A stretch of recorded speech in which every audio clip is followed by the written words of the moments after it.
The minor league season hasn't officially been canceled yet, but teams are starting to acknowledge that there likely won't be pro baseball in Montana for the first time since World War II.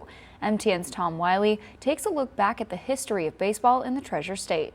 Not many Montanans might know the names Dave McNally, Rob Johnson, or Steamboat Williams, but they might not know that the first Montana native to ever reach the major leagues wasn't even a player, he was a mascot. Brownie Burke, a bellhop at a hotel in Mammoth Hot Springs, had been discovered by the owner of the Cincinnati Reds. And back in the day, mascots were little people. He ended up meeting presidents.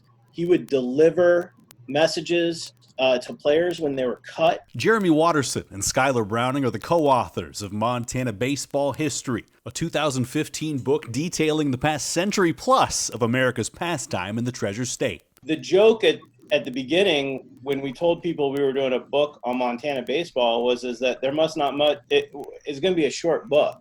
But then we found more and more and more stuff. And even after the books come out, we continue to find stuff. And through their research, they learned that Lewis and Clark played a similar game called Prisoner's Base while they were making their journey west. Well, it may have been a stick and ball game, but we know that the Corps Discovery played it. And that the first professional baseball league in Montana dates back to 1892. A plumber and an implement dealer wrote a letter to something like a dozen or more towns in Montana, asking them if they wanted to start a baseball league. And Bozeman, Helena, Butte, Phillipsburg, Missoula, and Great Falls got on board.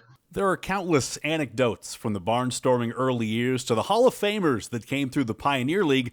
And with the future of low-level minor league ball in doubt pending an agreement with Major League Baseball, Montana is in jeopardy of losing part of its sports history. I think we lose a generation of fans, myself.